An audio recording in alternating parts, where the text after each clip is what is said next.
नमस्कार, स्वागत है आप सबका। मैं हूं पुनीत पाठक और आप देख रहे हैं हमारा खास कार्यक्रम जो जुड़ा है आपकी हमारी सेहत से। कोविड महामारी का एक ऐसा दौर चला है पिछले 1.5 से 2 साल से कि हर कोई इसमें उलझा हुआ परेशान सा है, इससे उबरने की कोशिश में है।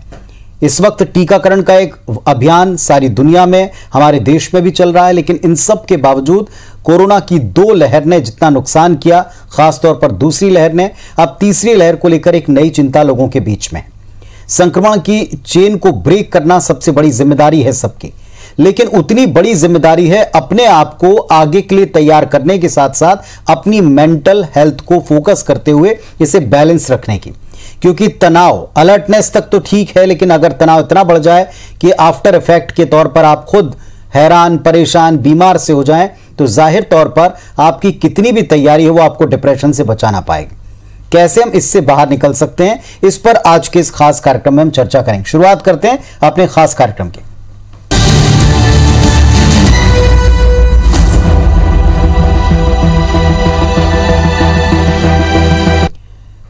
और हमारे साथ में आज मदद करने के लिए, लोगों की शंकाओं का समाधान देने के लिए एक्सपर्ट के तौर पर मनोचिकित्सक डॉक्टर सुरभि दुबे जी मौजूद हैं। सुरभि जी नमस्कार, बहुत स्वागत है। उम्मीद करते हैं कि आप भी स्वस्थ होंगे। और इस समय जो सबसे बड़ी टेंशन है, परेशानी है, इसमें हर वर्ग अछूता नहीं है, कोई वर्ग इसमें अछूता नहीं। हर वर्ग जानना चाहता है कि आगे की हम क्या तैयारी करें, लेकिन आगे की तैयारी में तनाव भी बहुत बढ़ा लिया है। स्ट्रेस लेवल इतना ज्यादा हो गया है कि डॉक्टर्स तक, पैरामेडिकल स्टाफ तक बहुत चिंतित हैं, परेशान।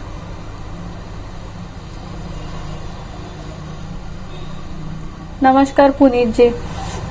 सबसे पहले तो हम डिस्कस करेंगे ये पोस्ट कोविड सिंड्रोम है क्या, जो कोरोना के ठीक होने के बाद सब उससे ग्रसित हैं। सबसे पहले तो आप बहुत सारे फिजिकल कंप्लेंट्स महसूस करेंगे, जैसे वीकनेस है, हेडेक है, विजन में डिफिकल्टी है, कहीं किसी को बोझिलपन लगता है, सुन्नपन लगता है, डिप्रेशन, एंजाइटी या सांस लेने में तकलीफ, बहुत ज्यादा पैल्पिटेशन हो रहा, छाती में घबराहट, बेचैनी महसूस होना, कई लोगों को चक्कर जैसा महसूस होना, या जो अभी एकदम कॉमनली देखने को मिल रहा है ब्रेन फॉग, जिसमें आप छोटी छोटी चीजें भूल जाते हैं, कंफ्यूज हो जाते हैं, कैलकुलेशन मिस्टेक्स होने लगती हैं, या कई टाइम एकदम ब्लैकआउट जैसा महसूस करते हैं। ये सब चीजें सामने आ रही हैं और जो मिला जुला एक इफेक्ट हो रहा है, हर किसी की फैमिली में कोई ना कोई जा रहा है। तो एक ये कोपिंग इस ग्रीफ से, ये भी एक बहुत बड़ा इशू है जो हम फेस कर रहे हैं पोस्ट कोविड में। अब हम इसे क्या कहें कि किस तरह आप घर के किसी के लॉस को फेस करिए, बट कीपिंग, हम अपने आप को जितना हेल्दी रख सकते हैं हमें वो पूरी कोशिश करनी चाहिए। और फिजिकल हेल्थ के साथ मेंटल हेल्थ बहुत बड़ा एक फैक्टर प्ले करती है कि आगे हम किस तरह से अपनी रणनीति प्रिपेयर करें, अपने आप को किस तरह वेव 3 के लिए जो एक्सपेक्टेड है आने का, उसके लिए प्रिपेयर्ड रखें। Mental fitness, physical fitness, proper diet and exercise, ये हर चीज, चारों रोल बहुत बखूबी हमें निभाना है, इसको बैलेंस आउट करना है। घर वालों की सेफ्टी और अपनी सेफ्टी, इन सब का ध्यान रखना है। तो फर्स्ट इज फॉरमोस्ट हम मेंटल हेल्थ कैसे अपनी रखें। आप शेड्यूलिंग करिए, दिन की एक्टिविटी शेड्यूलिंग करिए कि मुझे ये काम करना है, ऐसे करना है। घर में एक एक्सरसाइज का रूटीन रखना है जिसमें हमें ब्रीदिंग एक्सरसाइजेज मस्ट हैं, डीप ब्रीदिंग एक्सरसाइजेज हैं, माइंडफुलनेस ट्रेनिंग है, इसे करना है। माइंडफुलनेस ट्रेनिंग क्या होती है कि हम किसी ऑब्जेक्ट को इमेजिन करें, छोटा सा ऑब्जेक्ट है, जैसे आप मान लीजिए लौंग है या इलायची है, उसके आप टेक्सचर को फील करिए, उसका आप स्मेल आंख बंद करके इमेजिन करिए कि लौंग का टेस्ट इस तरह होगा, लौंग का टेक्सचर फील करने से ऐसा होगा, उसका शेप ऐसा होगा, उसको मैं चबाऊं तो कैसा लगेगा। और एक्चुअली फिर 10 मिनट के बाद उसको आप चबा के देखिए, उसके टेस्ट को एंजॉय करिए और आंख खोलिए, तो आप एकदम रिफ्रेश जैसा महसूस करेंगे। ये माइंडफुलनेस हम कहीं पे भी कर सकते हैं, घर में, ऑफिस में, अपने वर्क प्लेस पे, दूसरे कहीं पर। तो इस तरह की छोटी छोटी जो हमें ब्रीदिंग एक्सरसाइजेज हैं उन्हें प्रैक्टिस करना जरूरी है। सेकेंड चीज कि रात की नींद जो है वो एकदम पर्याप्त होनी चाहिए। रात की नींद में आप कमी ना करें। आजकल हम बहुत देख रहे हैं कि मोबाइल खेलना, व्हाट्सएप पे रहना या ऑनलाइन चैटिंग करना, इसमें लोग बहुत ज्यादा टाइम व्यतीत कर रहे हैं। इससे थोड़ा सा हमें कर्टेल रखना चाहिए। नींद बहुत इंपॉर्टेंट है, फिजिकल रेस्ट बहुत इंपॉर्टेंट है इम्यूनिटी बिल्डअप करने के लिए। थर्ड इम्पॉर्टेंट चीज जो है वो डाइट का ध्यान रखना है। आप प्रोटीन युक्त डाइट लें, एंटीऑक्सीडेंट्स युक्त डाइट जो कि फ्रूट्स और फ्रेश वेजिटेबल से मिलेगा उसे लें। प्रोटीन्स में पनीर है, स्प्राउट्स है, इन्हें लें। तो ये कुछ चीजों का ध्यान हमें पुनीत जी रखना बहुत आवश्यक है जी। डॉक्टर साहब, अभी हम जब आपको सुन रहे थे तो सबसे पहले हमें याद आया वो चिकित्सक या वो पैरामेडिकल स्टाफ, उनकी भी कुछ कंप्लेंट, उनके भी कुछ बातें हम तक पहुंची हैं, उनके भी कुछ सवाल या शंकाएं आप कह सकते हैं, सबके सब आपसे या एक्सपर्ट से नहीं मिल पाते, उनकी तरफ से पूछते हैं। अब तकरीबन 1.5 से 2 साल हो गया है, वो एक ही माहौल में पूरा बंद सूट पहनकर और भयंकर स्ट्रेस में काम कर रहे हैं। दूसरों को तो सुरक्षित करते हैं, लेकिन सबसे बड़ा डर उनको अब ये उछला है कि क्या उनकी कैपेसिटी है आगे काम करने की, क्या वो अपने परिवार को आगे भी सुरक्षित रख पाएंगे। और इस तरह का भय 1-2 व्यक्तियों में नहीं, बहुत से लोगों ने डिस्कस किया है, शायद आप तक भी बात पहुंची होगी। उनको आप क्या कहेंगे? क्योंकि ये बड़ी चिंताजनक बात है कि जो फ्रंटलाइन वर्कर हैं, अगर वो इस स्ट्रेस का सामना कर रहे हैं, वो अगर इस हद तक परेशान है, तो फिर वो आगे कैसे सेवाएं देंगे?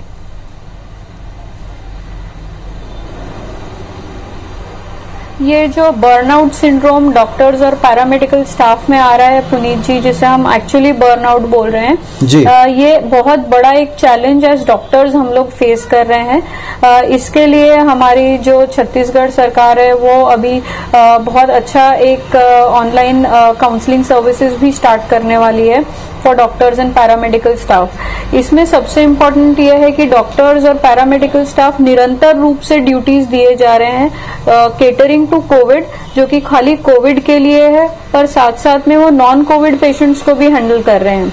तो ये जो नॉन कोविड चंक है वो खत्म नहीं हो रहा, पर साथ में कोविड जो है वो आता ही जा रहा है। तो आप ये सोचिए, निरंतर रूप से जो डॉक्टर्स हैं बिना रेस्ट के, बिना अपनी हेल्थ को ध्यान दिए, regularly day in day out duties दे रहे हैं, 24 घंटा काम कर रहे हैं, और रेस्ट भी, फिजिकल रेस्ट भी एडिक्वेट नहीं मिल रहा है। साथ ही साथ उन्हें चिंता है अपने परिवार वालों की कि कहीं हम ऐसा कोई इन्फेक्शन अपने घर में ना लेकर चले जाएं, या हमारे माध्यम से हमारे घर का कोई ना इन्फेक्ट हो जाए और उनकी जान को खतरा ना हो जाए। तो ये एक बहुत बड़ा चैलेंज हम फेस कर रहे हैं।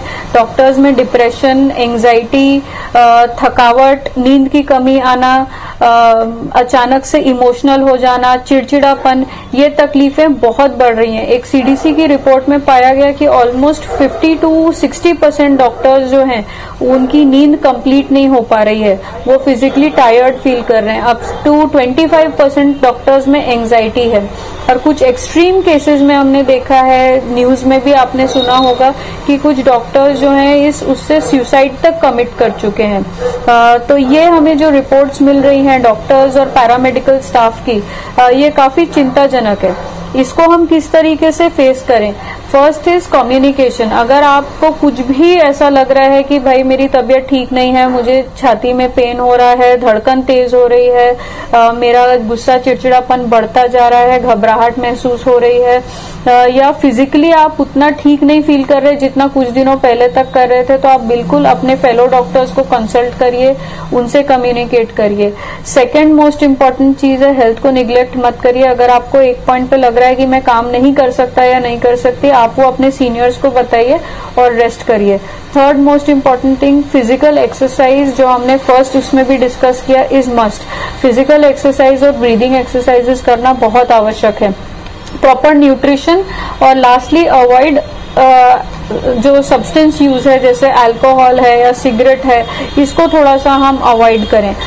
लास्ट मोस्ट इम्पॉर्टेंट चीज जो डॉक्टर्स कर सकते हैं अपने लिए, वो है कि आप अवेल करिए जो मेंटल हेल्थ सर्विसेज हैं, उसको आप उपयोग करिए, उनका ऑनलाइन करिए, ऑफलाइन करिए। आजकल इतना अच्छा हमारे पास मोबाइल का माध्यम है कि डॉक्टर्स ऑनलाइन सर्विसेज भी दे रहे हैं, काउंसलिंग सर्विसेज भी ऑनलाइन चालू हैं, तो उसको आप अवेल करिए, उसका माध्यम आप उपयोग करिए। इन केस लगता है तो आप मेडिसिन का उपयोग भी कर सकते हैं अपने मनोरोग की या मनोदशा की कंडीशंस को केटर करने के लिए। डॉक्टर साहब, बहुत काम की इन्फॉर्मेशन है और जाहिर तौर पर ये जो तमाम डॉक्टर साथी हैं, पैरामेडिकल स्टाफ के साथी ये भी सुनेंगे। एक और बड़ी चीज़, कोविड काल में बहुत से ऐसे लोग हैं जिन्होंने अपनों को खो दिया है। बहुत से लोगों की आप अगर सोशल स्टेटस या पोस्ट को भी देखेंगे तो वो आजकल इस तरह की पोस्ट लिखते हैं जिसमें बड़ा अवसाद छिपा होता है कि हम आपको बचा नहीं पाए, हम बहुत प्रयास करना चाहते थे लेकिन प्रयास के बावजूद हम आपको बचा नहीं पाए। और कुछ लोगों में दिमाग पर इतना असर किया कि वो इस चीज़ को अब भी स्वीकार नहीं कर पा रहे हैं। अपने आप को कहीं ना कहीं ओवरऑल वो इस बात का दोष देते हैं जो सिस्टम में बहुत सारे सर्कमटेंसेस की जुड़ी हुई परिस्थितियों का एक नतीजा हो सकता है या त्रासदी में घोर नतीजा सामने दे रहा है। उन लोगों को आप क्या कहेंगे जो सेल्फ ब्लेमिंग में फंसे हुए हैं या कहीं सारी चीज़ों का बोझ अपने जहन पर लेकर बैठे हैं?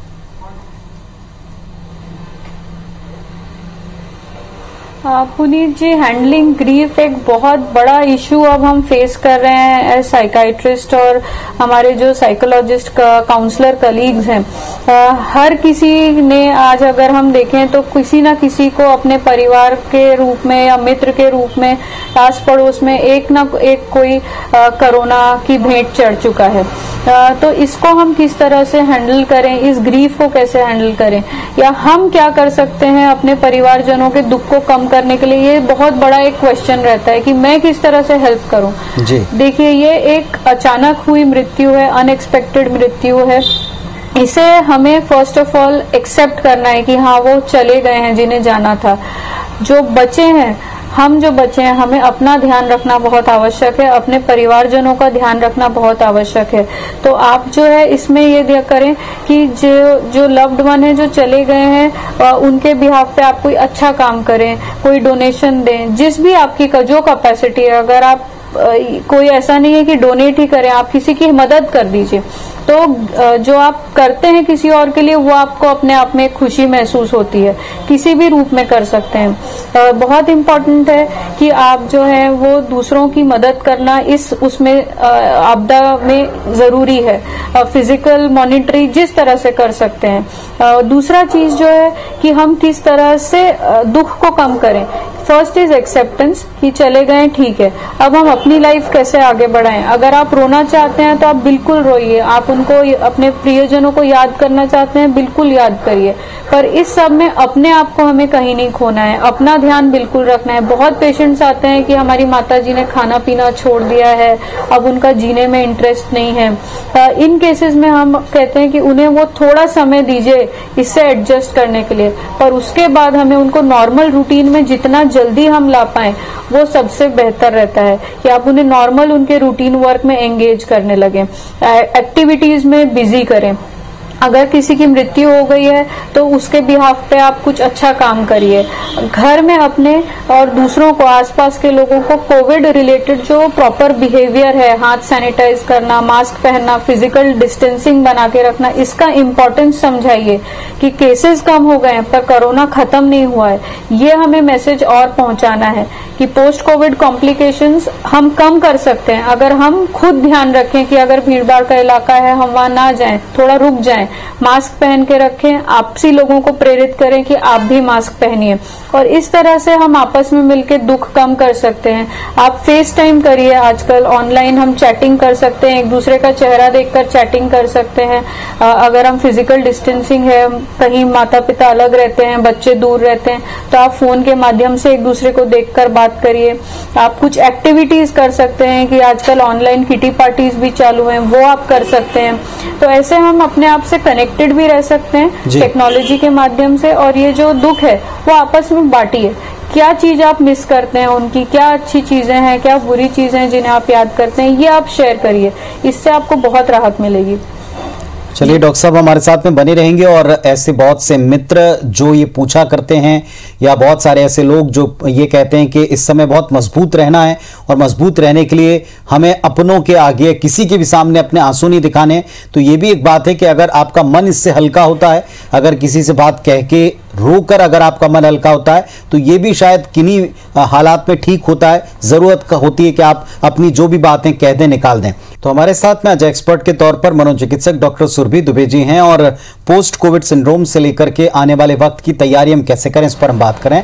डॉक्टर साहब, सबसे इंपॉर्टेंट ये है कि बहुत ही दुर्भाग्यजनक है कि अभी भी इतना वक्त बीत जाने के बाद भी अगर शरीर में कोई व्याधि है तो लोग उसका इलाज कराने के लिए फिर भी डॉक्टर के पास जाते हैं, लेकिन कोई ये समझने के लिए तैयार नहीं कि मन की भी कुछ ऐसी गिरह हो सकती हैं जिनको आपको लोगों के साथ में या डॉक्टर के साथ में, एक्सपर्ट के साथ में शेयर करना चाहिए। क्या इस दौर में बहुत ज़रूरी हो गया कि आप काउंसलिंग को अपने डॉक्टरी प्रिस्क्रिप्शन का एक हिस्सा बनाएं, या अगर आप किसी बीमारी से उभरे हैं और फिर भी आपको सेटिस्फेक्शन नहीं, दिक्कतें हैं, तो आप एक सेशन रखें, एक्सपर्ट से बात करें?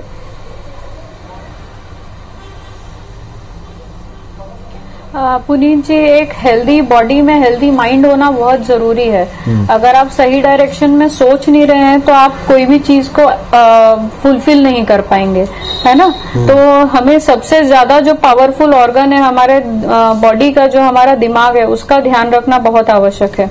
और दिमाग का ध्यान रखने के लिए अगर आपको कोई एक्सटर्नल हेल्प लेने की जरूरत है, काउंसलिंग की, दवाइयों की, तो हमें शाय अवे नहीं करना चाहिए। जिस तरह से डायबिटीज है, ब्लड प्रेशर है या थायराइड की बीमारियां हैं, आप जाके उसके लिए दवाइयां लेते हैं, उसी तरह अगर आपको कोई प्रॉब्लम है तो आप जाके उसका सोल्यूशन ढूंढिए। भले ही वो मानसिक रोग से संबंधी हो या मानसिक तनाव हो, उसका सोल्यूशन ढूंढना बहुत जरूरी है। अभी कोविड में हम देख रहे हैं कि आईसीयू कंसल्टेशन में साइकियाट्रिक काउंसलर्स का या साइकियाट्रिक स्पेशलिस्ट का बहुत अहम रोल है। अभी स्टडीज भी चालू हैं कि जो पेशेंट कोरोना से पीड़ित थे और अगर उनका कोई भी एंटी डिप्रेसेंट मेडिसिन चल रहा था, डिप्रेशन के लिए इलाज चल रहा था, तो या तो उनका कोविड बहुत माइल्ड था या मॉडरेट लेवल पे था, और आईसीयू में भी अगर किन्हीं लोगों को एंटी डिप्रेसेंट मेडिसिन दी गई हैं तो उनका रिकवरी रेट फास्टर था। तो ये स्टडीज भारत में ही नहीं विदेशों में भी चालू है कि कैसे ये एंटी डिप्रेसेंट मेडिसिन जो है वो इम्यूनो मॉड्यूलेटर्स का रोल प्ले कर रही हैं, यानी कि हमारी जो बॉडी की रोग प्रतिरोधक क्षमता है उसको बेहतर करने में किस तरह से ये दवाइयां रोल प्ले कर रही हैं।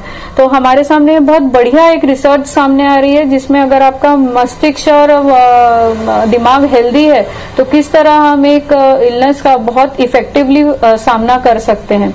बहुत इम्पोर्टेंट है कि हमारे बॉडी में एक इम्यूनोलॉजिकल प्रोसेस है, इम्यूनो का axis, neuro endocrine and immunity का एक्सेस, कि अगर आपकी इम्यूनिटी ठीक है, वो कब ठीक है, जब आपका दिमाग शांत है और स्वस्थ है, तब आपकी इम्यूनिटी बहुत बेहतर है।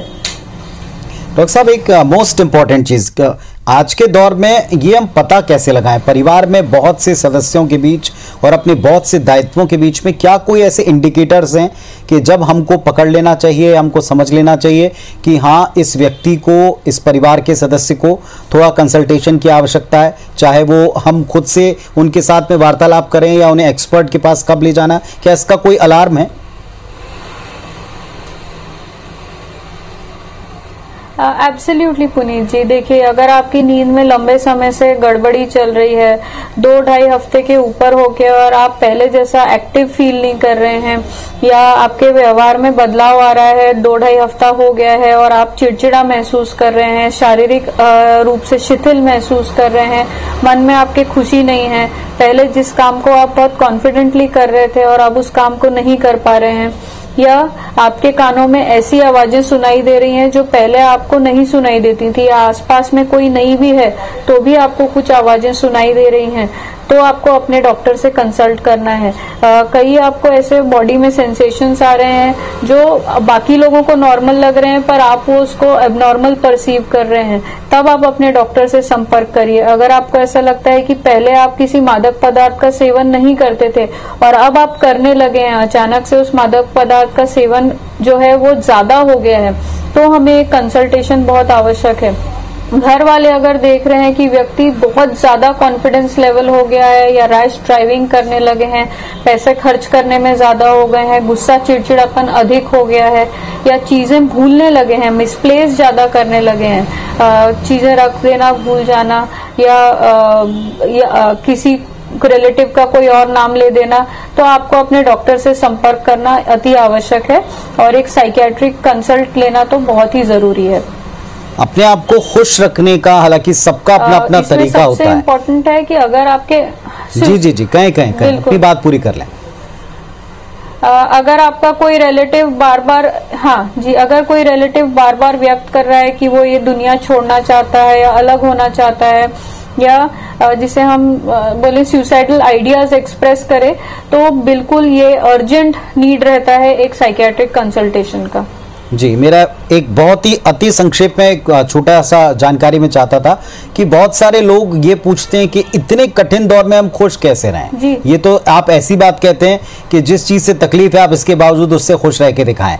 जिन लोगों से आप बातचीत करने की कोशिश करते हैं, देखिए इसके बावजूद आपके चेहरे पर स्माइल। तो मेरा सवाल है, इतने सारे लोगों की प्रॉब्लम सॉल्व करने वाले डॉक्टर्स खुद कैसे खुश रहते हैं? शायद इससे लोगों को थोड़ा सीखने मिले।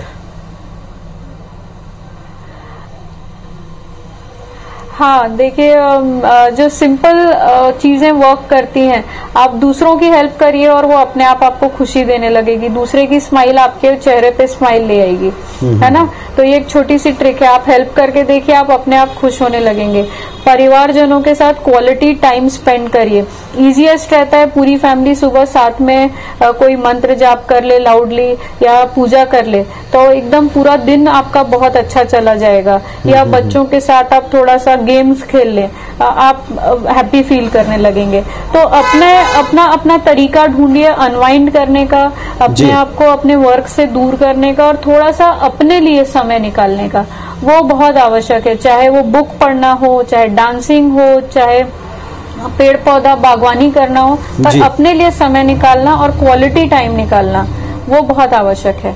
चलिए, तो आई एम श्योर कि जितने लोग हैं वो इस मुस्कुराहट के साथ में ये बात समझ गए होंगे कि देखिए चुनौतियां, चैलेंजेस आएंगे, आते रहेंगे, लेकिन अपने आप को, अपने दिमाग को, अपने मन को जब तक आप स्वस्थ और सुखी महसूस कराने वाला खुश दिमाग नहीं रहेंगे, तब तक आप कितनी तैयारी कर लें, आप ना स्ट्रेस से दूर रह पाएंगे और ना ही आप अच्छा सोचकर अच्छे आगे बढ़ पाएंगे। बहुत शुक्रिया डॉक्टर साहब समय देने के लिए और इतनी अच्छी तरह से दर्शकों तक वो सारे समाधान देने के लिए जिनके लिए वो भटकते हैं। थैंक यू सो मच, धन्यवाद, नमस्कार।